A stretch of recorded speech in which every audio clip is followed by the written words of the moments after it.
Summer is coming when it gets really hot. Can you homeschool in the heat? Hi there, sweet mommies. This is Sherry Hayes with MomDelights.com. I'm the mom of 15 children, and I've been homeschooling for over 3 decades. And I want to share something with you that will add to your life.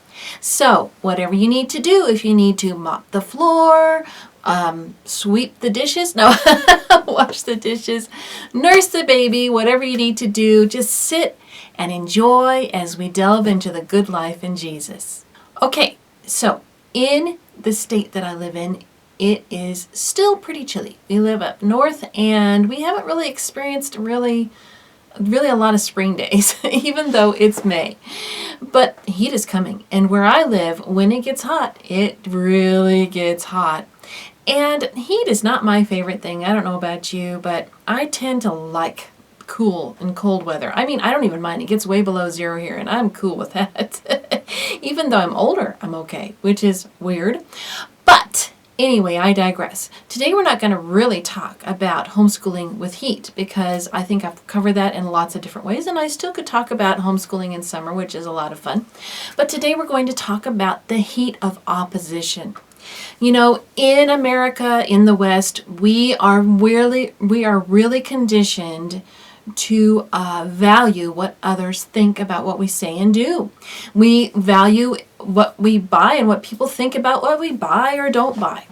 And so we're so conditioned that sometimes when we find out what the truth is and we take a stand that's different from what everybody else is doing, it gets a little hot. Yeah, and it's really hard sometimes to move forward because we are so conditioned. We almost become frightened to where we're at a standstill. So that's what I want to talk about today. So I've got some notes here. And I would like to first share with you a little of my story. And I'm going to give highlights pertaining to this part of my story. I could share all kinds of stuff. We could be here all day. You want to wash dishes eternally for a whole day? No, I'm kidding. Okay, so I was reared in a Scotch-Irish tradition, and Scotch-Irish people tend to be pretty reactionary. We can be loyal, and we can be very stubborn, okay? And I was taught to take stands from a very early age. I was taught to take stands for what is right and stands for the less fortunate. So it was a big thing in my family. If there was someone that had some sort of a challenge, that we were supposed to stand firm for that person and protect them. And I practiced that from a very young age. It was very important in my family. It's really a sweet thing that I learned. Okay, they sent me to kindergarten already reading and writing because they were very independent, very self-educated people. So when I got to kindergarten, I could already read and write. Not on a really high level, but really past the kindergarten level. And so the teacher had 2 reactions. She said that first she said that my parents should never have taught me at home, that it confused me and it was bad when parents do that. So my parents never did that because they were taught it was interference, which is dumb. But anyway, the second thing that she said was, we can bump your daughter up to 1st grade because she doesn't need kindergarten. And my parents were very wise, and they thought, if we put her in the next grade, then she's always going to feel like she's behind.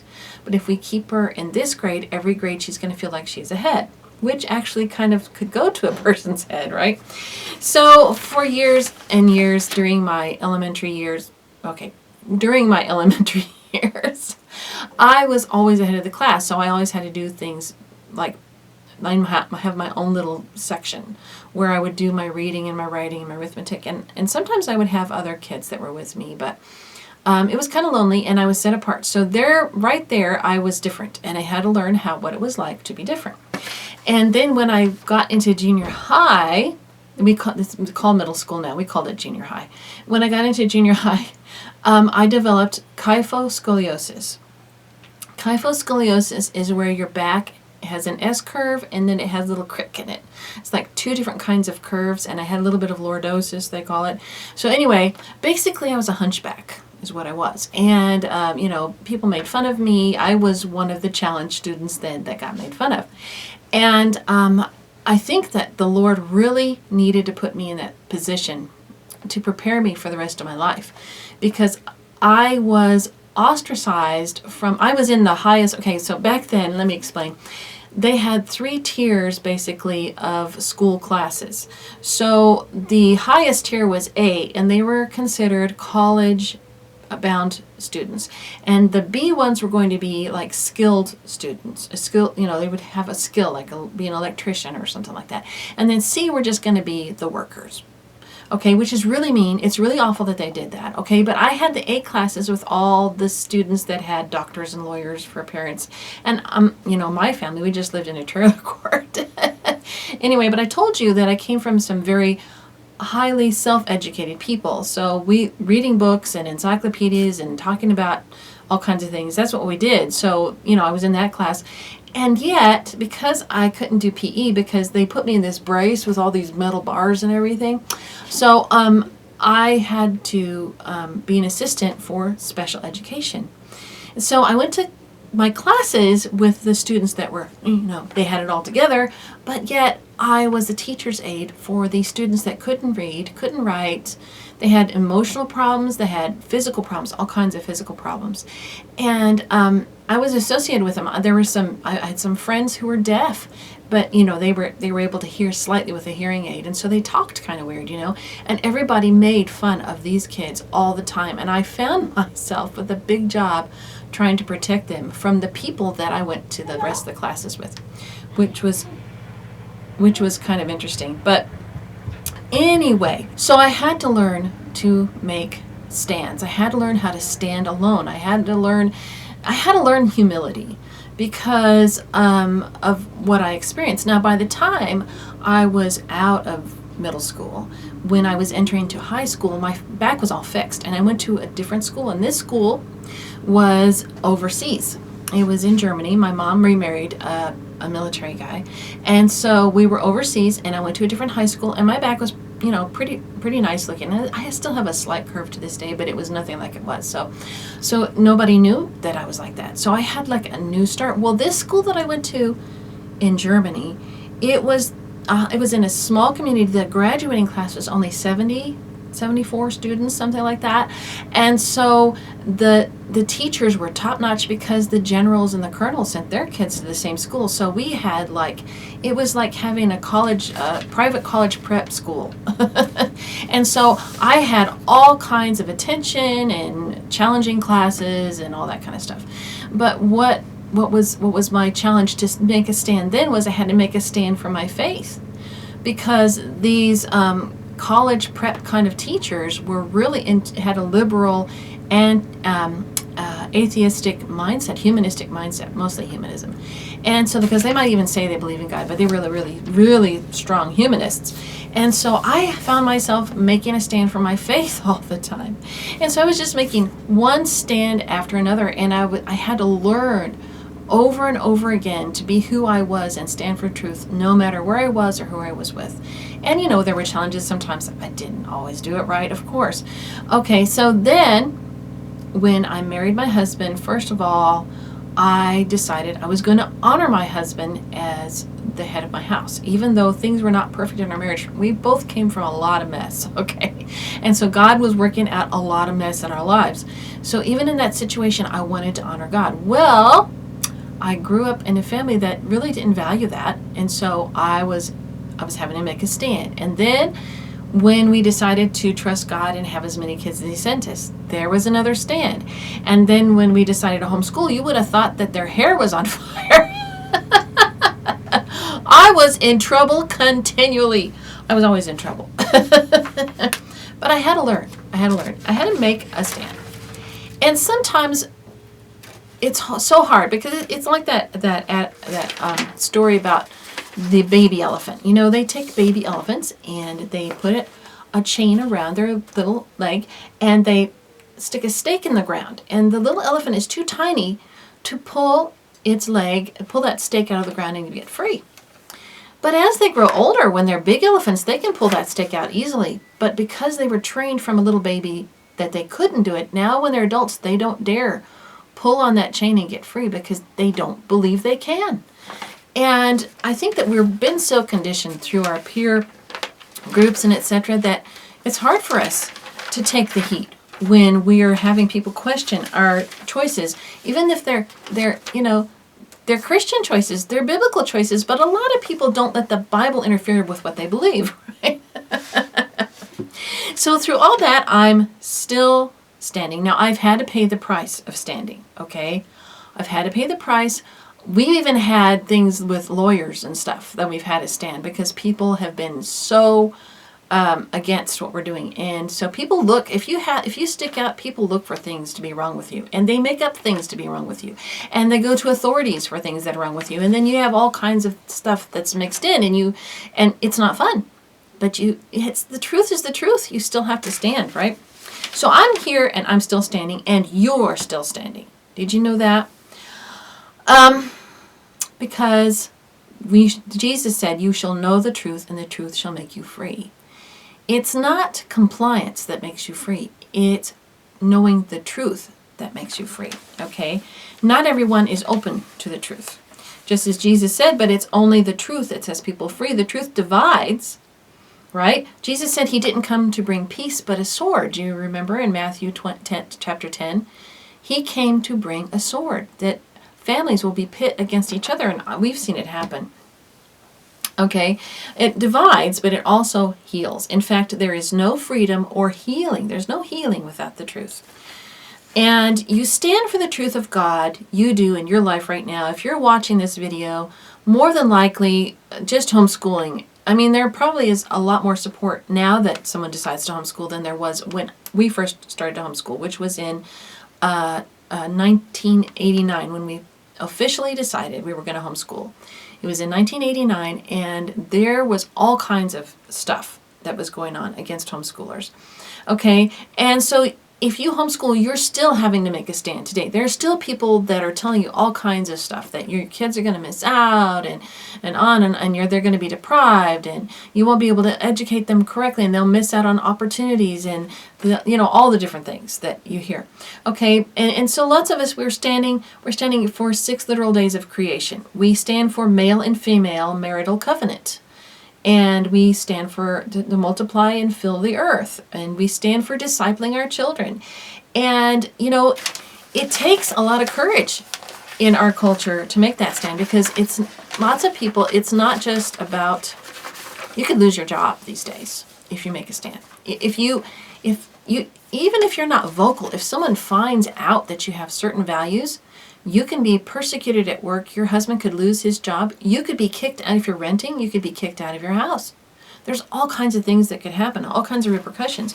But there's some scriptures that I like to share with you about standing, okay? And this one is going to be this really makes a stark point. I hope you're open to this, but this is Revelation chapter 21, verse 8. It says, "But the cowardly, unbelieving, abominable, murderers, sexually immoral, sorcerers, idolaters, and all liars shall have their part in the lake which burns with fire and brimstone, which is the second death." So we know that there's a list here of people that do outrageous, horrible, sinful, evil things, right? And they're going to go into the pit of fire. But I wanted you to notice that the first item on the list is the cowardly or the timid. God needs people who are not afraid of, what people can do to them. People that aren't afraid of God. What will happen to them if they trust God? What will happen to me? Right? You can't be cowardly and be a Christian. You can't be timid. You have to be bold. Now, here's Proverbs 28, verse 1.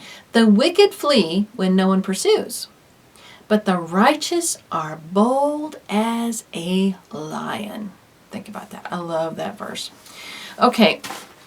So there's some scriptural things that have really helped me over the years when I remember those. But there's even more we could talk about. And I'd like to give you some precepts that I've learned over the years, things that have helped me as I've had to make these stands. Every time we would go to the grocery store with our children, and from the time we had 3 children, we would go to the grocery store and people would say, "Oh, don't you know what causes that? Why do you have so many kids? Are you a glutton for punishment?" On and on and on and on and on. One person asked me, "Well, why did you have all those kids?" And I said, "To pay for your Social Security." Anyway, that was, one of those quick times. And I wasn't always so quick, but I thought that was pretty good. So some precepts that will help you. First, number one is to make sure your stand is God. Does God really want you to die on this hill? Some things aren't worth dying on a hill for. Just saying. Some things we think we're fighting to the death for, they're really, in the scheme of eternity and God's kingdom, they're really not that important. So make sure it's really God and it's really something you need to stand. Okay, know your subject. Check yourself. Okay, you got to check yourself. You got to check for your ego. All right, because sometimes we stand for something because it's a hidden way to prove ourselves, or just to be belligerent and impossible, just because we don't like somebody, and so we just want to be crosswise of them just for fun. Okay, so it's not very fun in the end, is it? So check yourself. Make sure, say, Lord, if you can't see, the heart is deceitful above all things, who can know it? Say, God, check me, Lord. Is this ego? Is this something that I'm stuck with because I just want to make somebody mad, or to have vengeance, or just to be prideful? God, check me. Make sure it's something that's really God. Okay, know your subject. Study it inside and out. If you're going to stand for a literal 6-day creation, make sure you know the insides and outs of it. Now, that's not because you're going to take and blast your opponent with all your wonderful knowledge. Now, there's a reason for it, and that is when they come and they talk to you and they're volleying their questions and their accusations, you can be peaceful and calm inside yourself because you know it's the truth. So they can say whatever they want to, and you can pray for them, and you don't feel like you're not put on the defensive. If you're really secure in what you believe, they're not going to get you on the defensive, right?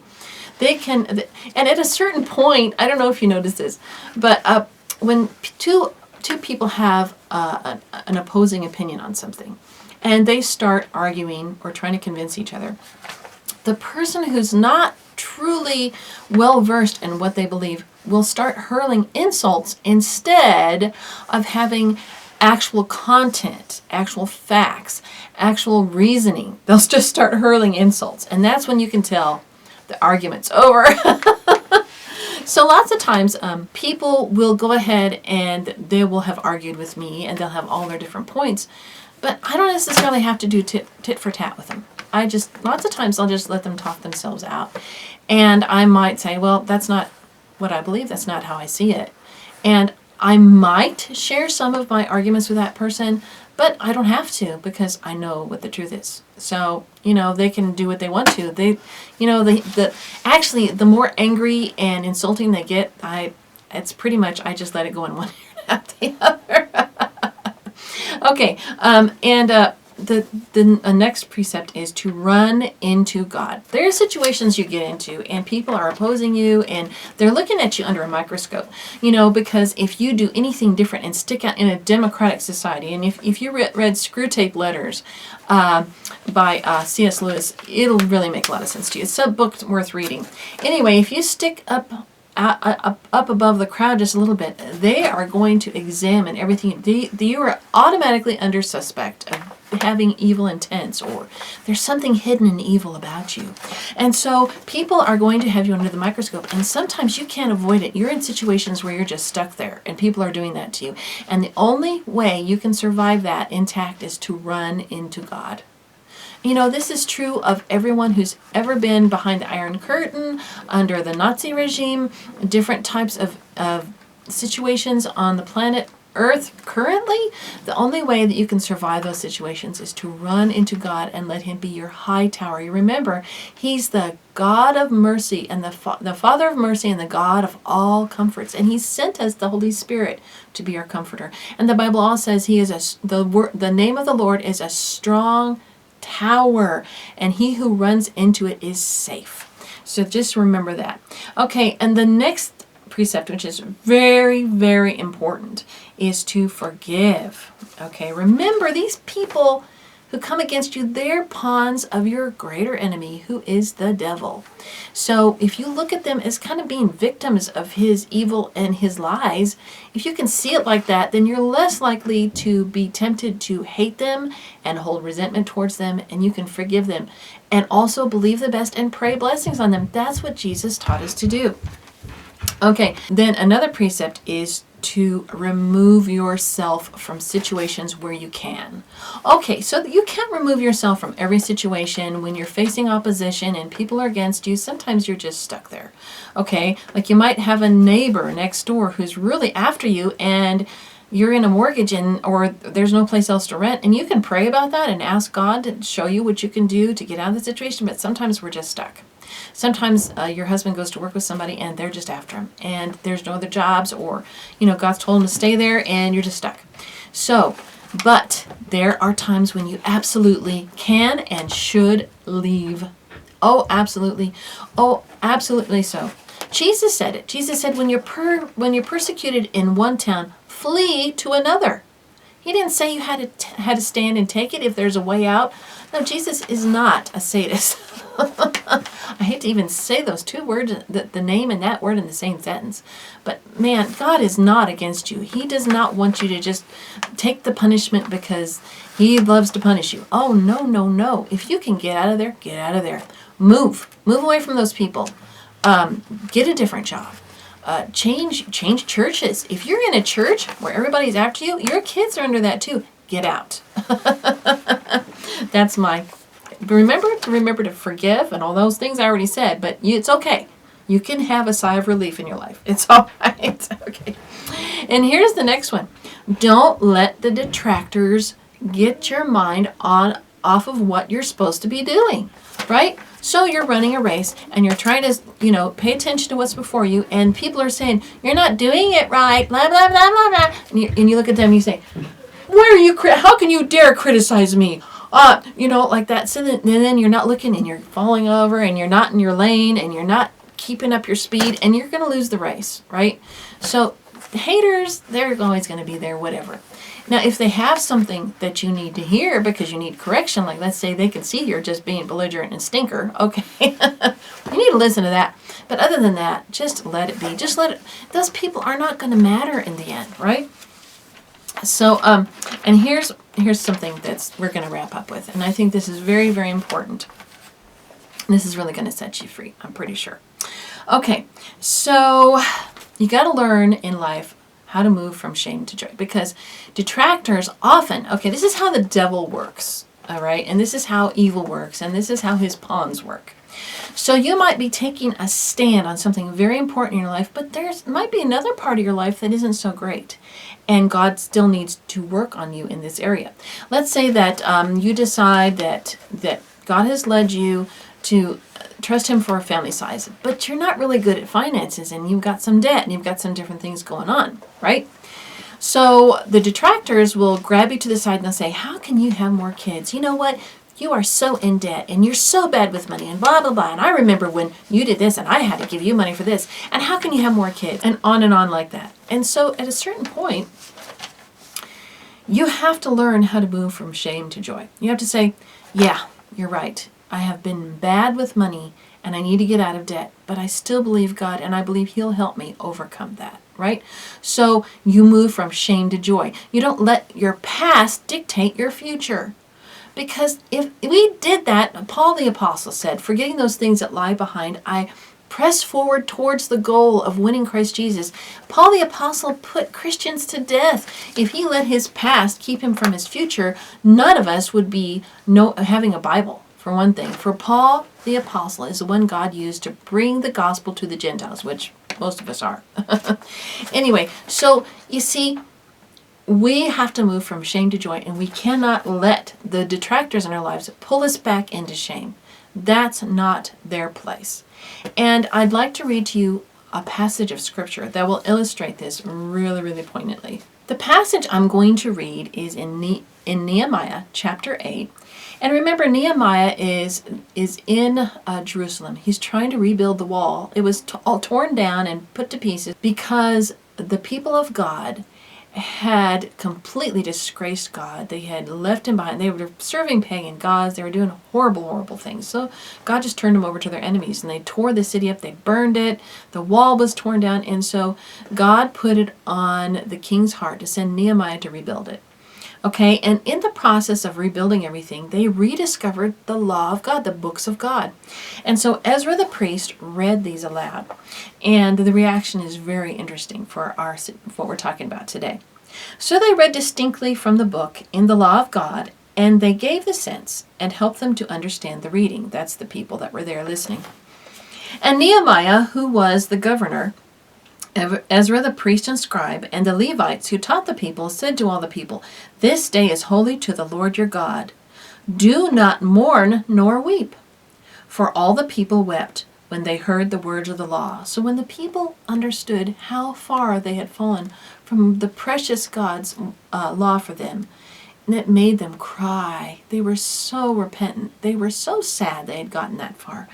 And what does God do? God says, yeah, about time you cried, you little stinks. Is that what he did? No. He said, don't cry or mourn. He was just so happy that they listened and they repented. Then he said to them, go your way, eat the fat, drink the sweet, and send portions to those for whom nothing is prepared, for this day is holy to our Lord. Do not sorrow, for the joy of the Lord is your strength.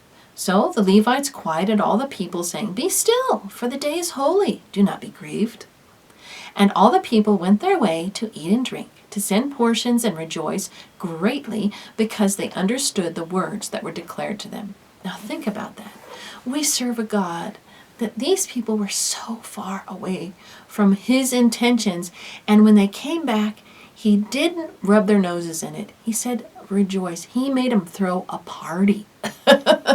He made them throw a party. That's the kind of God we serve. He loves to see us full of joy. Isn't that amazing? So I would like to propose to you a different way of dealing with opposition than falling under it and feeling guilty because we had to make a stand. And sometimes when you make a stand, it sounds like you're being mean. It does. You can't help it. When you've been raised a certain way all your life and you say, I'm sorry, Mom and Dad, I can't do it that way. I have to follow God. Well, isn't our way good enough? We aren't so bad, right? And it hurts them. And it's like you're being mean. And so you have that hurt and you feel ashamed. You feel ashamed sometimes because taking a stand can hurt people's feelings. There are people that are in perversions and horrible lifestyles. And if you say, listen, this is not good for you, yeah, it seems hurtful to them. But you have to make the stand. You have to do that or else you can't have healing. And so when you're feeling disconnected from those that you love, that you've had to make a stand with, sometimes it can be kind of depressing. You can feel like you failed. You can feel like now I have a disconnect in my life and everybody's supposed to get along all the time with everybody, which is not true, by the way.